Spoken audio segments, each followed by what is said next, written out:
Bonjour, bonsoir et bienvenue dans un nouvel épisode de la chaîne Agro-Eden. Nous parlerons agriculture tropicale essentiellement avec un focus sur l'Afrique. Nous aborderons des sujets d'actualité mais aussi des concepts et définitions. L'objectif est de démystifier l'agriculture. Je suis Muriel, ingénieure agronome afropreneur. J'aurai quelques conseils à te transmettre, donc si tu as des projets agricoles, abonne-toi et active la cloche des notifications. Aujourd'hui, nous allons parler de l'origine géographique des aliments consommés par les Africains, et les Camerounais notamment. Certains Camerounais disent « nous on mange naturel » pour vanter le caractère sain des aliments qu'ils consomment. Mais qu'est-ce que naturel signifie réellement pour eux? Voici deux réponses obtenues. Première réponse. Un aliment dont la graine semée ou le végétal implanté par l'homme n'a été soumis à aucun soin jusqu'à la récolte. Deuxième réponse. Une plante sauvage qui produit cycliquement un fruit jusqu'à maturité en toute autonomie. Bien que ces deux réponses semblent similaires, elles se distinguent par de subtiles différences. La première réponse fait référence à une plante domestiquée et un mode sain de production agricole piloté par l'homme, même si ce dernier n'interfère pas directement. Cependant, le caractère sain de l'aliment en devenir peut être compromis par un enrobage de la semence à base de fongicides synthétiques. C'est un pesticide protégeant la semence de champignons pathogènes.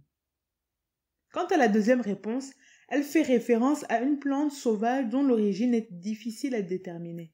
Elle peut être issue d'une graine charriée par le vent ou la pluie, par la zoochorie, c'est-à-dire la dispersion de graines ou végétaux par régurgitation ou défécation des animaux, ou même par une semence semée à une époque immémoriale.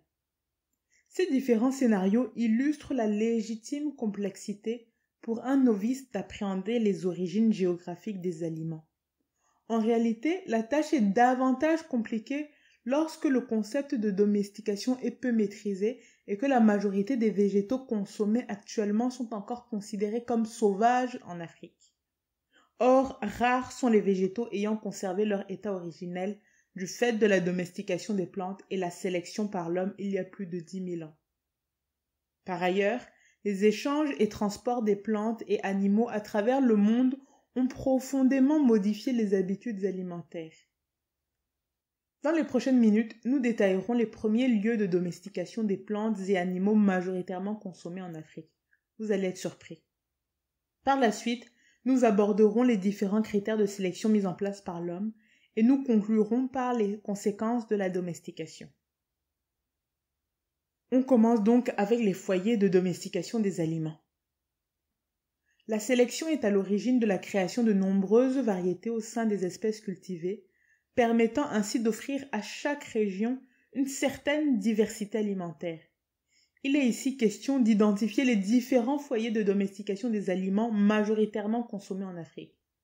On note que diverses cultures possèdent plus d'une région d'origine. Par exemple, le riz est répertorié en Eurasie et en Afrique, ou le taureau venant du sud-est asiatique jusqu'en Polynésie.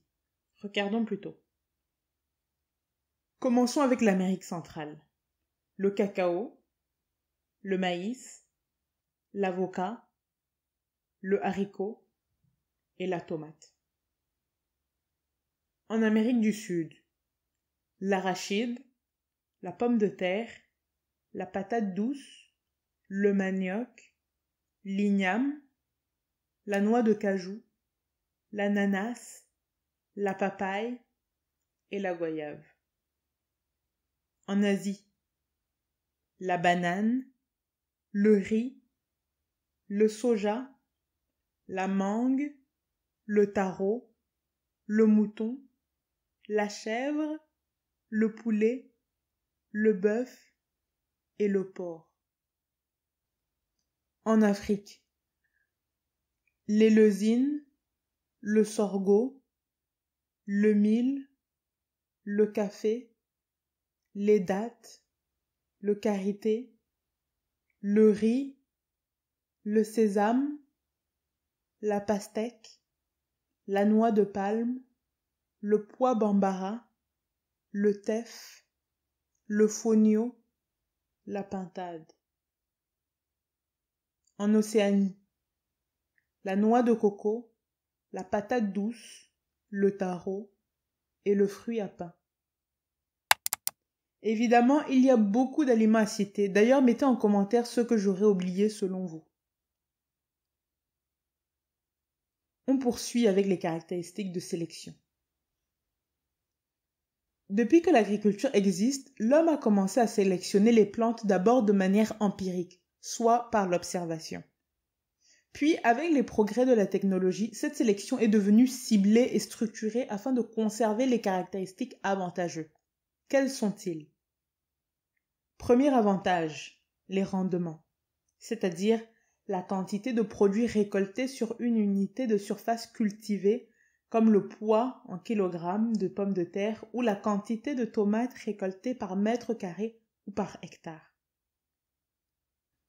La sélection en fonction des rendements permet d'améliorer le rendement des cultures et d'obtenir des variétés produisant davantage.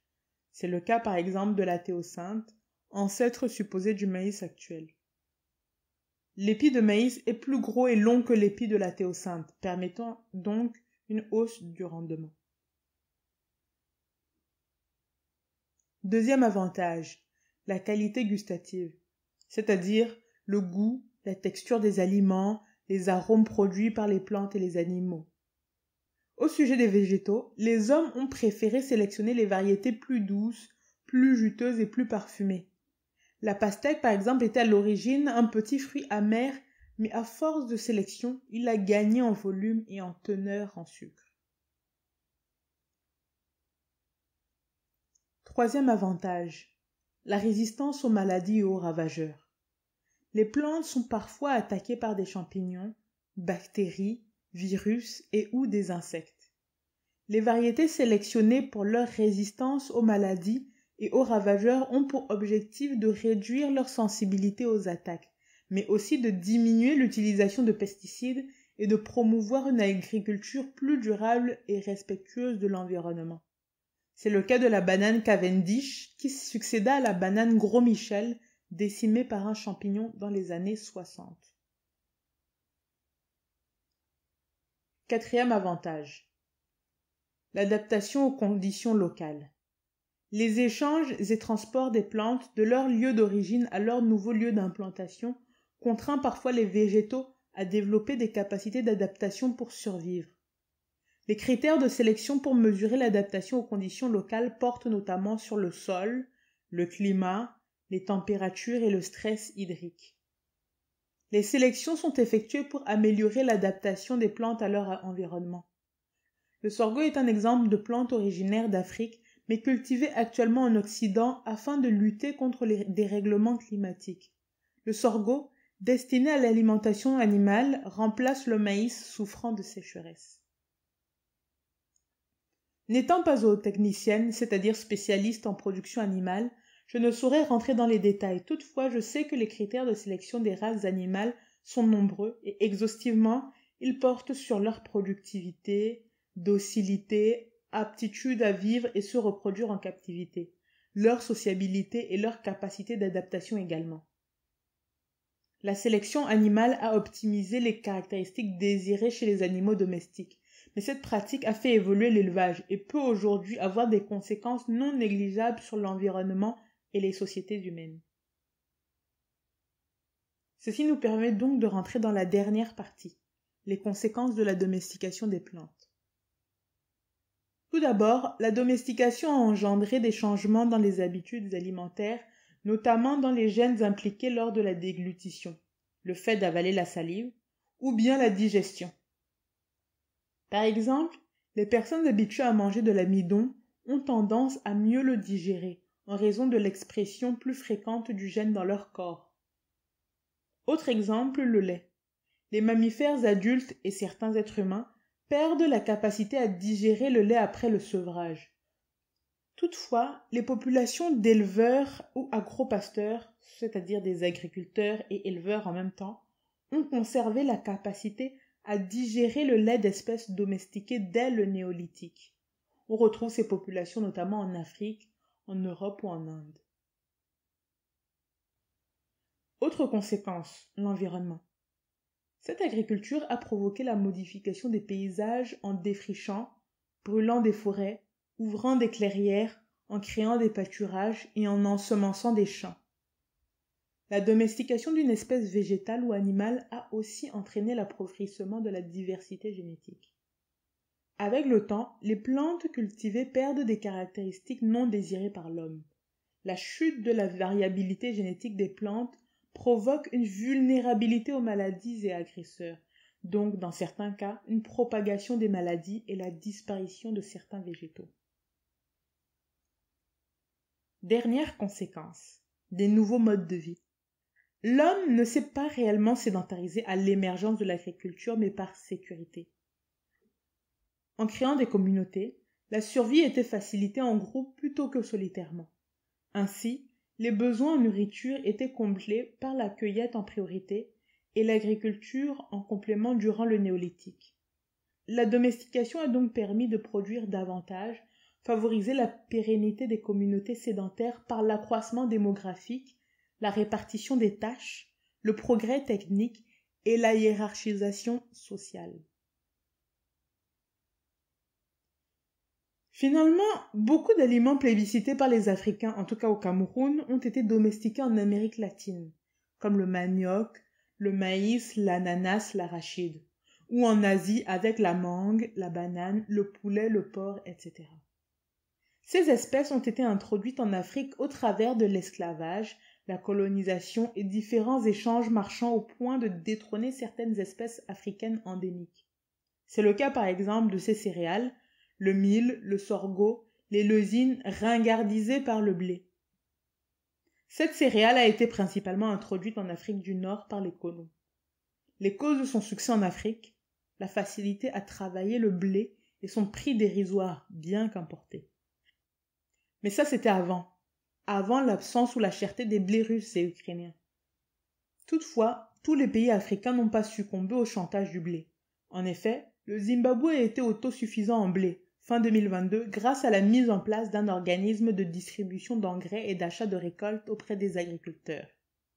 Mais à l'heure où j'enregistre, soit fin avril 2023, ces céréaliculteurs peinent toujours à recevoir leur paiement. C'est tout pour moi aujourd'hui. Alors dis-nous en commentaire ce que tu penses de tout ça. Personnellement, j'ai été surprise de savoir que la banane vient d'Asie et la pintade d'Afrique. Je n'ai pas parlé du citron, ni de l'orange ou du gingembre que nous consommons beaucoup. Mais selon toi, ça provient d'où? Quel continent? N'hésite pas à aller nous suivre sur Facebook, Instagram, Twitter, je suis aussi sur Spotify. N'hésite vraiment pas à partager des informations, poser des questions, faire des suggestions, bref, exprime-toi. Sur ce, merci beaucoup pour ton écoute et à mercredi prochain, prends soin de toi.